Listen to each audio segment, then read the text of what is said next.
Hello दोस्तों, welcome back again your YouTube channel. ये YouTube channel मेरा नहीं, ये यूट्यूब चैनल आपका है। आज हम बहुत ज़्यादा सेंसिटिव टॉपिक पर बात करने वाले हैं। बहुत ज़्यादा सेंसिटिव टॉपिक पर बात करने वाले हैं। ये आज जो है हमारे देश में इसकी जगह जगह चर्चा हो रही है, जगह जगह चर्चा हो रही है। कौन सा? पहलगाम हमला, पहलगाम अटैक। इस अटैक ने भारत के लोगों को झकझोर कर रख दिया है। भारत के लोगों के बीच में बहुत ज्यादा गुस्सा है। मेरे भी देखो सारे रोंगटे खड़े हो रखे हैं ये वीडियो बनाते समय। मुझे भी बहुत ज्यादा गुस्सा है उस पाकिस्तान के ऊपर। वो पाकिस्तान कि अगर पूरा भारत बॉर्डर पर जाके खड़े होकर थूक देना तो पाकिस्तान में बाढ़ आ जाए, बह जाएगा पाकिस्तान। वो पाकिस्तान अगर यूपी, खाली यूपी की जो आबादी और पाकिस्तान के बराबर है, यूपी खाली यूपी बॉर्डर पर खड़ी होकर मूत देना तो पाकिस्तान बह जाएगा, पाकिस्तान बर्बाद हो जाएगा। पाकिस्तान हमारे भारत में आके ऐसे अटैक कर रहा है। इस अटैक की पूरी इनसाइड स्टोरी हम इस टॉपिक पर कवर करेंगे, इस वीडियो में कवर करेंगे। कैसे हमला हुआ, कौन थे वो कुख्यात आतंकवादी, कौन थे, ठीक है, कैसे दिखते थे, वो सारी चीज हम आपको इसमें दिखाएंगे, ठीक है। और किस तरीके से उन्होंने योजना बनाई, कहां हमसे चूक हुई, हम सारी चीज बताएंगे। लेकिन पाकिस्तान वालों संभल जाओ, जिस दिन भारत ने मूत दिया ना, भारत ने आपके ऊपर मूत दिया, भारत ने टॉयलेट कर दिया तो पाकिस्तान दुनिया के नक्शे से गायब हो जाएगा। पाकिस्तान वालों संभल जाओ, इस बात को दिमाग में ले लो। इतनी उछलनी और इतनी गीदड़ भभकी देनी जरूरत नहीं है, इससे कुछ होने वाला नहीं है। समझ में आया? तो इस वीडियो को आप लोग ज्यादा से ज्यादा शेयर करें और बताएं कि कैसे पहलगाम अटैक हुआ, किस तरीके से हुआ, ठीक है। देखो क्या है पहलगाम हमले की अंदरूनी कहानी, बिल्कुल किस तरीके से अटैक हुआ वो बताया जाएगा। यहां पर अटैक हुआ, ये पहलगाम घाटी जो है ना, यहां ये जो पहलगाम घाटी है यहां पर अटैक हुआ। इतनी अच्छी घाटी इन्होंने चोरों ने, डकैतों ने हमारी इतनी अच्छी घाटी को नरक बनाकर रख दिया, कश्मीर को नरक बनाकर रख दिया। सबसे पहला 22 अप्रैल को दिन होता है, ठीक है। 22 अप्रैल जम्मू कश्मीर में अनंतनाग जिले में स्थित है एक पहलगाम। अनंतनाग जिला है, वहां पर पहलगाम घाटी है। पहलगाम के बायसरन घाटी में एक भीषण आतंकी हमला हो जाता है। बायसरन में आतंकी हमला हो जाता है। कैसे? जिसे हाल के वर्षों में सबसे घातक नागरिक हमला माना जा रहा है, सबसे घातक अटैक माना जा रहा है, नागरिक हमला माना जा रहा है, जिसमें 26 लोग मर गए। 26 लोग, हमारे भारत के 26 लोग मर गए और 20 से अधिक लोग क्या हो गए, घायल हो गए। जिसमें से अधिकतर जो थे सारे के सारे क्या थे, पर्यटक थे। सारे के सारे क्या थे, पर्यटक थे। पर्यटक मतलब टूरिस्टर, घूमने वाले। 26 लोगों की आत्मा, पाकिस्तान वालों तुम 26 बार मरोगे, ध्यान रखना, तुम्हारा देश 26 बार डूबेगा। फिर इसके बाद हमला हुआ कैसे? लगभग दोपहर के 3 बज रहे थे। 5 आतंकवादी सेना की वर्दी बायसरन घाटी पहुंचे। 5 जो आतंकवादी थे, उन चोरों ने हमारे भारत जवान की वर्दी पहन ली। हमारे भारत जवान जो थे, हमारे जो भारत के जो बॉर्डर पर खड़े रहते हैं, उनके ड्रेस में आकर वहां पर 5 लोग आ गए, ठीक है। जो घने जंगलों से घिरे लोकप्रिय पर्यटन स्थल है, जंगलों के रास्ते आ गए और बहुत लोकप्रिय पहलगाम घाटी, बहुत सुंदर दृश्य है, आपने देखा ही होगा अभी। उन्होंने पर्यटकों से उनके नाम पूछा, तुम्हारा नाम क्या है? दीपक सर। धाए धाए धाए उन्होंने गोली चला दी। नाम पूछे, धर्म पूछे और कथित तौर पर गैर मुस्लिम पुरुषों की पहचान कर उन्हें गोली मार दी। जो मुसलमान थे उन्हें छोड़ दिया और जो हिंदू थे, जो गैर मुस्लिम थे, उन्हें गोली मार दी। कुछ पर्यटकों को इस्लामी कलमा पढ़ने के लिए मजबूर किया गया।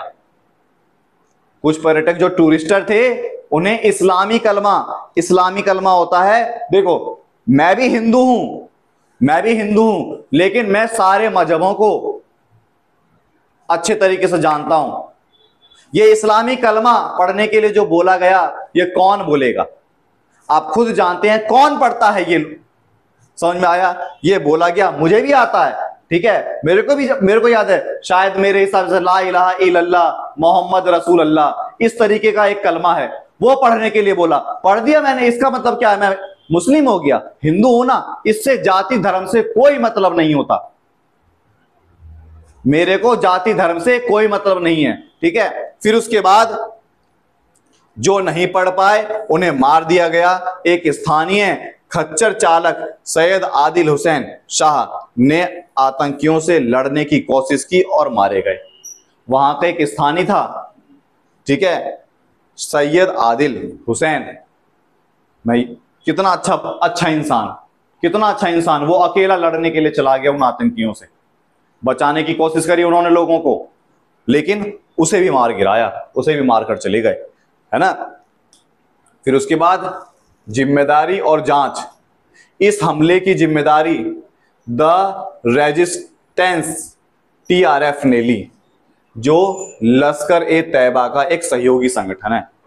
मतलब जो लश्कर ए तैयबा का एक संगठन है, ऑर्गेनाइजेशन है, वो आतंकियों को बनाने का काम करता है, उसने ली।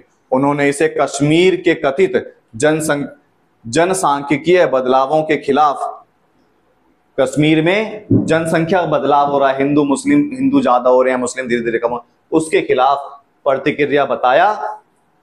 भारतीय खुफिया एजेंसी ने सैफुल्ला कसूरी उर्फ खालिद को इस हमले का मास्टरमाइंड बताया, ठीक है। जो भारतीय खुफिया एजेंसी है उसने किसे बनाया? मास्टरमाइंड बना दिया सैफुल्ला कसूरी को।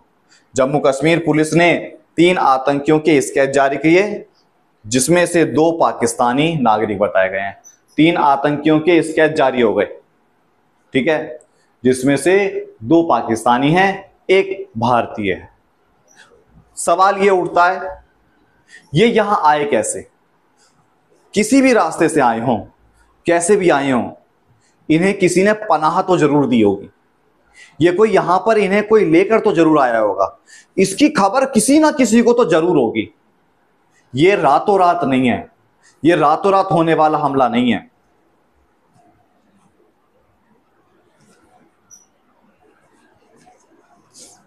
ये हमला रातों रात होने वाला नहीं है। इसकी पूरी प्लानिंग बनाई जाती है, सालों साल प्लानिंग बनाई जाती है, महीनों से प्लानिंग बनाई जाती है। क्या इस प्लानिंग में भारत का नागरिक शामिल नहीं होगा? होगा, कोई ना कोई जरूर होगा जो कश्मीर के इलाकों में रहता होगा, इन चीजों को बहुत अच्छे से जानता होगा। हमारे कश्मीर के प्रशासन से भी चूक हुई है।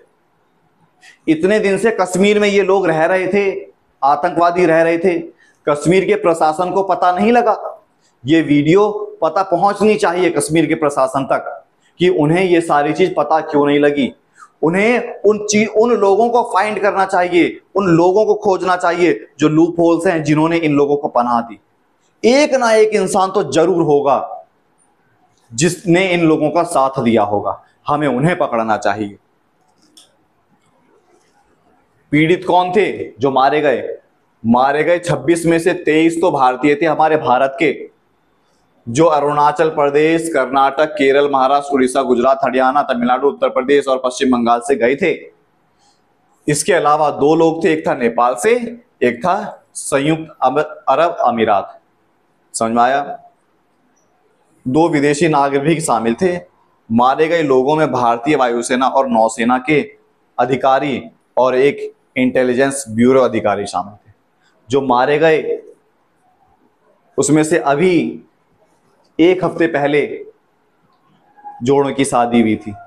उस लड़की के सामने वो बेचारे वहां पर घूमने गए थे, हनीमून मनाने के लिए गए थे।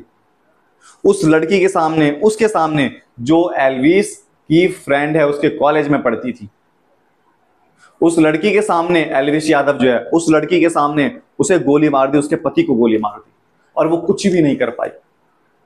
उस लड़की ने बोला उन आतंकवादियों से कि मुझे भी मार दो। उस लड़की ने आतंकवादी को बोला मुझे भी मार दो। उन आतंकवादी ने बोला अगर मैं तुम्हें मार दूंगा तो इस घटना के बारे में सरकार को कौन बताएगा। तो वो चाहते थे कि इस घटना को सरकार के पास पहुंचाया जाए। वो हमारे देश में खौफ पैदा करना चाहते थे, इसीलिए ये घटना करी गई। अगर उन्हें ऐसे ही करना होता वो सबको मार के जाते, लेकिन उन्होंने सिर्फ किसको चुना? सिर्फ आदमियों को चुना, पुरुष को चुना, महिलाओं को नहीं मारा। क्यों? वो दहशत फैलाना चाहते थे। देखो आज भारत में दहशत फैली हुई है, हिंदू मुसलमान हो रहा है ना, दहशत फैलाना चाहते थे वो। उन्होंने उस लड़की को, अंजलि नाम है उस लड़की का शायद, ठीक है, उस लड़की को नहीं मारा, बोला तुम अगर मैं तुम्हें मार दूंगा तो सरकार को कौन बताएगा कि हमने ये करा। अब सोचो वो वहां तक पहुंचा तो किसी ने तो जरूर साथ दिया होगा, हमें उसे पकड़ना पड़ेगा। सरकार ने क्या प्रतिक्रिया करी? जम्मू कश्मीर सरकार ने मृतकों के परिजनों को, जो मरने वाले थे, उन्हें 10 लाख, पैसों से कुछ नहीं होने वाला, पैसों से किसी की जिंदगी नहीं आने वाली, पैसों से किसी की जिंदगी नहीं आने वाली, और जो घायल है उन्हें 2 लाख मिलेगा। ठीक है, सभी पीड़ितों को उनके घर तक सम्मानपूर्वक पहुंचाया गया, घायलों को अच्छे अस्पताल मिले। अब क्या फायदा? पहले तुम्हें चौकन्ना रहना चाहिए था, अब तो कोई फायदा नहीं है। ठीक है, पहलगाम हमले के बाद सिंधु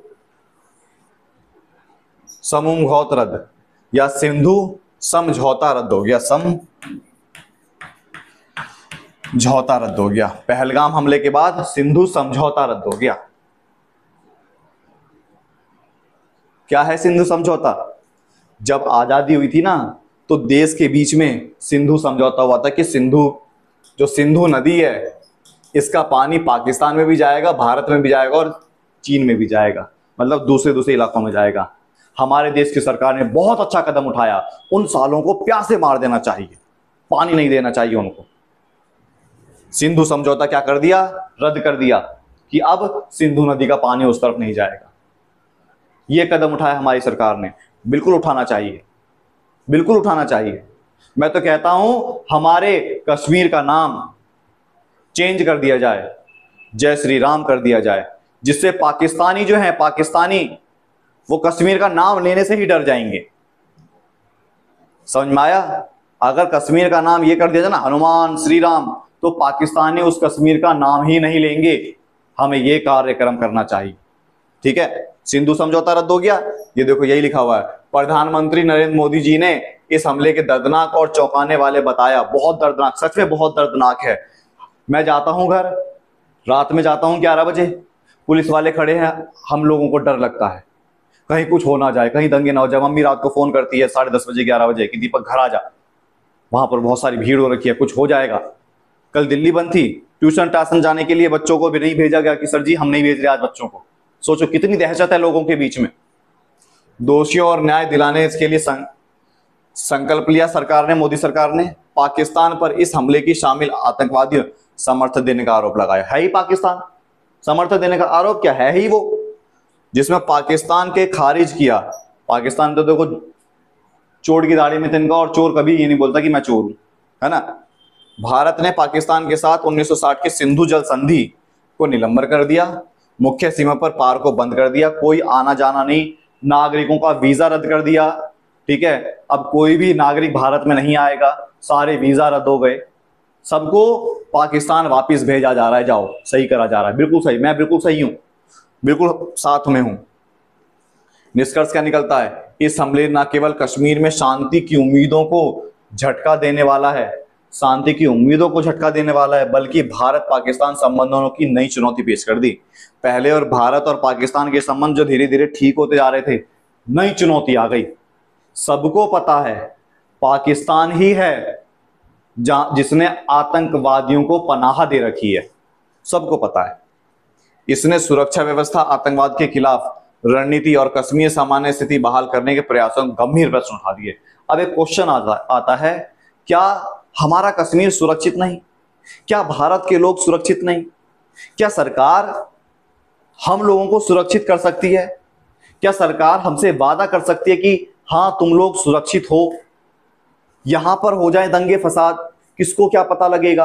क्या पता हमारे आसपास भी हो कोई आतंकवादी, हमें कैसे पता लगेगा? हम किसी के चेहरे पर तो नहीं है। सरकार को इस चीज पर बहुत अच्छे तरीके से बारीकी से देखना पड़ेगा, एक तरीके से चाय छन्नी में से छानना पड़ेगा और आतंकवादियों को निकालकर जड़ से फेंकना पड़ेगा। सरकार को एक कठोर कदम उठाना पड़ेगा। मैं सरकार से गुजारिश करता हूं हाथ जोड़कर कि सरकार को एक बहुत महत्वपूर्ण कदम उठाना चाहिए।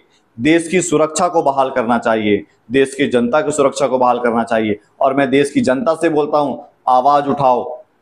तुम्हारे आसपास कोई भी आतंकवादी गतिविधि नजर आ रही है, कोई भी लग रहा है कि इसमें दिक्कत है, कोई भी सस्पेक्ट नजर आ रहा है, तुरंत 112 नंबर पर कॉल करें। तुरंत आप कानूनी कार्रवाई पर ध्यान दीजिए। सरकार आपका साथ जरूर देगी। हमें सरकार से ज्यादा हमें खुद को चौकन्ना रखना पड़ेगा। हमें सरकार से ज्यादा हमें खुद को बचाना पड़ेगा। हमें न्यूट्रल रहना पड़ेगा, ना हिंदू करना है ना मुसलमान करना है। समझ में आया? मैं दोबारा से पाकिस्तान को चेतावनी देता हूं अपनी तरफ से, जिस दिन अगर सिर्फ और सिर्फ यूपी के लोगों ने बॉर्डर पर आके मुंह दिया, आप बह जाओगे। आप लोग हमसे पंगा ले रहे हो ना, पता लगेगा, पता लगेगा, पता लगेगा। जय हिंद।